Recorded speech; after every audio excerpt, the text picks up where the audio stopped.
Laut, tempat yang luas dan menakjubkan, di mana air membentang tanpa batas dan keajaiban alam yang menakjubkan tersembunyi di bawah permukaannya. Di permukaan laut, ombak bergulung-gulung dan angin berhembus menciptakan gerakan indah dan melodi yang menyenangkan. Laut menjadi sumber kehidupan bagi manusia dengan menyediakan berbagai jenis ikan dan biota lainnya. Laut menghadapi berbagai tantangan dan ancaman seperti adanya polusi, perubahan iklim, dan kerusakan lingkungan yang dapat mempengaruhi keanekaragaman hayati. Oleh karena itu, perlindungan dan pengelolaan laut yang berkelanjutan menjadi sangat penting untuk memastikan keberlangsungan kehidupan laut dan kesejahteraan manusia di masa depan. Dengan semua keindahan dan keberagaman hayati yang dimilikinya, laut adalah salah satu tempat paling menakjubkan dan perlu kita jaga kelestariannya.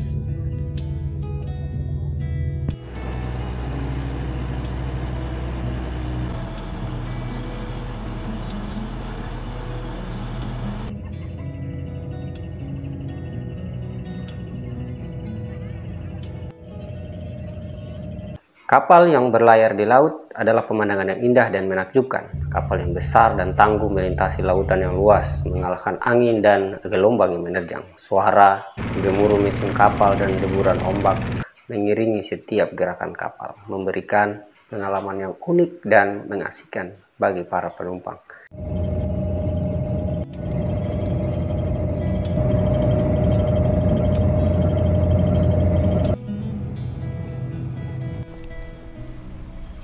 Oke, kita tahu Indonesia adalah negara kepulauan terbesar di dunia dengan potensi maritim yang sangat tentunya berlimpah. Dari berbagai referensi kita tahu Indonesia memiliki 17.000 pulau dan garis pantai seluas 81.000 km. Itu garis pantai terpanjang kedua setelah Kanada. Kita tahu Indonesia juga memiliki kekayaan laut yang melimpah, termasuk sumber daya ikan, minyak bumi, gas alam, dan mineral lainnya. Selain itu, bangsa kita Indonesia juga memiliki jalur pelayaran yang sangat strategis yang menghubungkan Samudra Pasifik dan Samudra Hindia, sehingga dengan potensi besar untuk perdagangan internasional dan transportasi laut. Selain itu, kita juga bisa memiliki banyak pelabuhan besar dan kecil yang mendukung kegiatan ekonomi di Sulawesi Tenggara. Contohnya, di lingkungan kita sekitar adalah adanya Kendari Newport dan Pelabuhan Nusantara.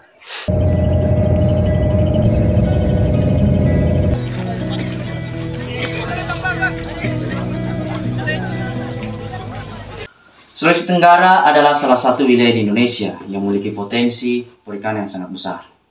Wilayah ini terletak di sebelah tenggara Pulau Sulawesi dan memiliki garis pantai yang panjang, serta terdiri dari berbagai macam ekosistem perairan seperti laut, sungai, dan danau. Beberapa jenis ikan yang dapat ditemukan di perairan Sulawesi Tenggara antara lain ikan tuna, ikan tongkol, ikan kakap merah, ikan kakap putih, dan ikan kerapu, dan berbagai jenis ikan hias seperti ikan koi dan ikan arowana. Selain itu, Sulawesi Tenggara juga memiliki potensi perikanan tangkap dan budidaya udang, kepiting, dan kerang.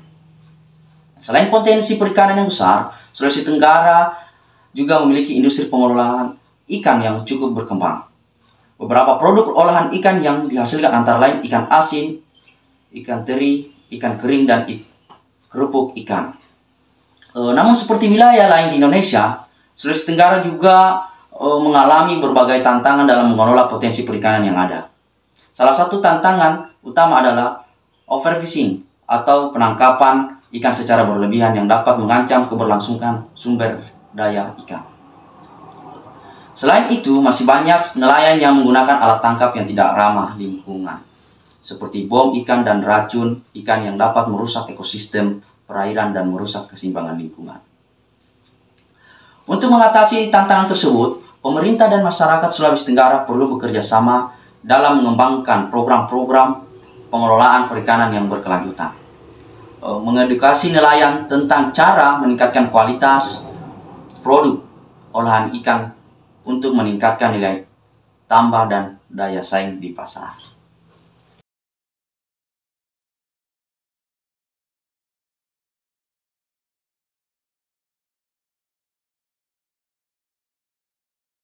Oke, kali ini bersama saya perkenalkan Iwan Faisal, mahasiswa pasca sarjana Administrasi Publik Universitas Loleo. Hari ini kita coba melihat bagaimana visi maritim mulai dikembangkan oleh pemerintahan Joko Widodo yang dimulai pada era Bupati Muna, Dr. RM Baharudin MKes di salah satu wilayah Kabupaten Muna, yaitu Kota Raha. Bagaimana kemudian visi maritim diperkuat melalui lintas keterhubungan antar pelabuhan kota yang ada di Indonesia. Hari ini kita akan melihat bagaimana kemudian Kota Raha dan pelabuhannya, akses ke pelabuhanan yang ada di Kota Raha melalui video yang diabadikan oleh Raja Drone ID. Inilah Kota Raha, berada pada sebuah pulau dengan nama Muna, persisnya di Kecamatan Katobu. Kota ini merupakan wilayah ibu kota dari Kabupaten Muna itu sendiri, di Provinsi Sulawesi Tenggara.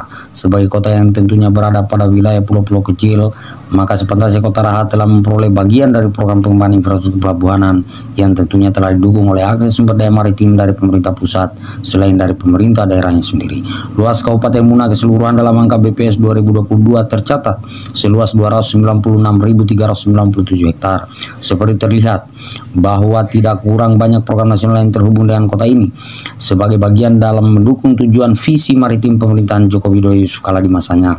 Dalam perjalanan suksesi pembangunan akses pendukung kota lainnya seperti perbaikan jalur akses menuju pelabuhan Kota Raha, penataan wilayah pesisir sebagai lokasi wisata, dan perbaikan infrastruktur pelabuhan guna mendukung mobilitas barang dan jasa antar pulau di Sulawesi Tenggara telah dilakukan secara intensif. Lebih jauh, di masa pemerintahan Joko Widodo periode kedua, kota yang berada di kepulauan ini juga memperoleh anggaran APBN dari Kemen PUPR dengan dibangunnya akses pelabuhan baru, yakni Pelabuhan VEI Kota Raha yang terletak di Lagasa berikut penataan kawasan pesisir pantai laut di Lagasa, Kecamatan Duruka. Sebelumnya, penataan kawasan pelabuhan laut juga diperoleh kota ini di era pemerintahan Bupati dijabat oleh Dr. LM Baharudin MKes. Saat ini tentunya apa yang diperoleh dari penguatan akses pelabuhan itu sangat dirasakan betul manfaatnya secara menyeluruh oleh masyarakat yang mendiami Pulau Muna, khususnya yang bermukim di Kota Raha ini. Terbukti saat ini telah masuknya tol laut mengakses pelabuhan Kota Raha. Keterhubungan ini pastinya menjadi penunjang secara nasional sebagai salah satu misi dalam mendukung penguatan untuk keberhasilan pencapaian 5 pilar visi maritim di Nusantara.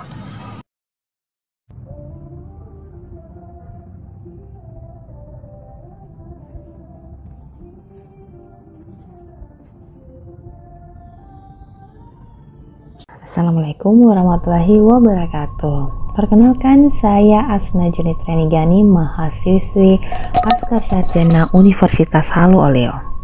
Nah, sekarang kita sedang berada di salah satu hutan mangrove di pesisir Kota Kendari. Yuk, mari mengenal hutan mangrove. Nah, hutan mangrove ini sering kita kenal dengan sebutan hutan bakau. Nah, hutan bakau ini ialah hutan yang tumbuh di atas rawa yang terletak di garis pantai. Hutan mangrove memiliki peranan penting dan sangat bermanfaat bagi penduduk sekitar pantai dan di lingkungan itu. Hutan mangrove menjadi hutan yang sangat jelas untuk menjaga ekosistem perairan antar laut, pantai, dan darat. Selain itu, manfaat hutan mangrove juga akan membantu manusia dalam mendapatkan iklim dan cuaca yang paling nyaman untuk mencegah bencana alam. Apa sih fungsi ekonomis dari hutan mangrove ini? Nah, sebagai penunjang kegiatan perekonomian di bidang perikanan sekitar pantai, tempat penghasil tambak dan pembuatan garam, tempat wisata dan rekreasi, juga sebagai penyumbang ekspor negara dari hasil kayu pohonnya. Salah satu potensi sumber daya maritim Indonesia adalah hutan mangrove loh, atau hutan bakau. Nah, hutan mangrove atau hutan bakau adalah tipe hutan yang berada di daerah pasang surut air laut. Saat air pasang, hutan mangrove digenangi air laut. Tapi sayangnya, di kawasan wisata hutan mangrove yang saya kunjungi ini tidak terawat lagi loh oleh masyarakat sekitar ataupun dari pemerintah setempat. Banyak sampah yang berseliweran dan papan-papan sebagai jembatan titiannya sudah pada rusak. Nah, sebagai bentuk peduli kita, harusnya kita merawat ya.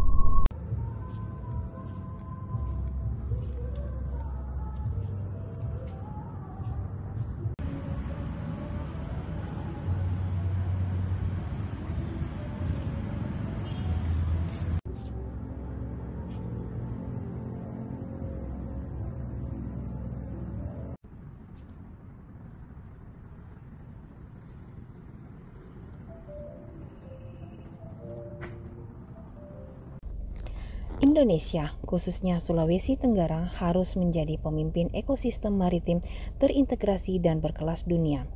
Tentu saja lewat Kendari Newport. Kendari Newport selesai dibangun pada triwulan pertama tahun 2019. Proyek ini dikerjakan dalam 3 paket.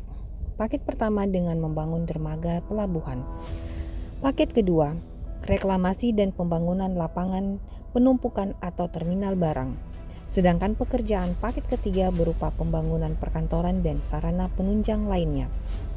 Kendari Newport yang dibangun dengan anggaran investasi 936 miliar rupiah ini akan mendukung rencana sistem pengapalan langsung ke luar negeri melalui pelabuhan di Kendari.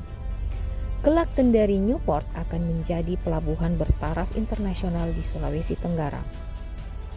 Pelabuhan ini akan mengakomodasi hasil perkebunan seperti kakao, mete, kelapa, kopi, cengkeh, dan lada untuk didistribusikan ke seluruh Indonesia. Pelabuhan juga akan melayani bongkar muat aspal dari Buton, nikel dari Kolaka Utara dan Konawe, emas dari Bombana, dan minyak di Kabupaten Buton Utara untuk diekspor ke luar negeri. Assalamualaikum warahmatullahi wabarakatuh. Pemirsa, kali ini saya akan mengajak kita untuk mengeksplor salah satu potensi sumber daya maritim yang terletak di Desa Ngapawali, Kecamatan Kolong Timur, Kabupaten Konawe Selatan.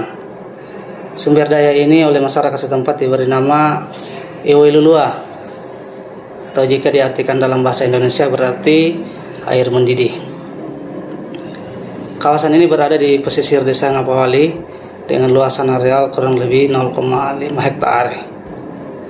Kawasan ini termasuk lokasi yang dikeramatkan oleh masyarakat setempat. Banyak cerita mistis yang diceritakan beberapa orang penduduk setempat, seperti pada malam Jumat, permukaan air terang seperti ada lampu di permukaan air.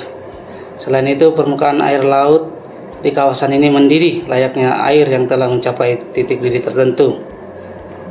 Di areal ini, gelembung air muncul dari dalam atau dasar laut dan dari celah batu yang diduga ada aktivitas vulkanologi, karena di sekitar air ini tercium bau belerang.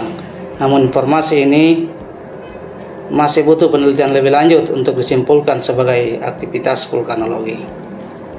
Areal ini telah menjadi perlindungan laut yang dijaga oleh masyarakat setempat dan juga telah mempunyai peraturan desa tentang perlindungan laut. Fungsi daerah perlindungan laut yakni sebagai tempat untuk berkembang biaknya segala macam jenis ikan laut, juga sebagai tempat mencari makan dan berlindung oleh ikan-ikan laut yang dapat kita simak dalam video yang kami rilis. Areal ini juga dapat dijadikan destinasi wisata yang sangat unik bagi para penyelam karena pemandangan bawah laut yang indah dan dipenuhi oleh gelembung-gelembung air yang selalu muncul dari dasar laut, dan yang tak kalah cantik juga adalah munculnya gerombolan-gerombolan ikan yang berkeliaran di areal Iwilulua ini. Terima kasih.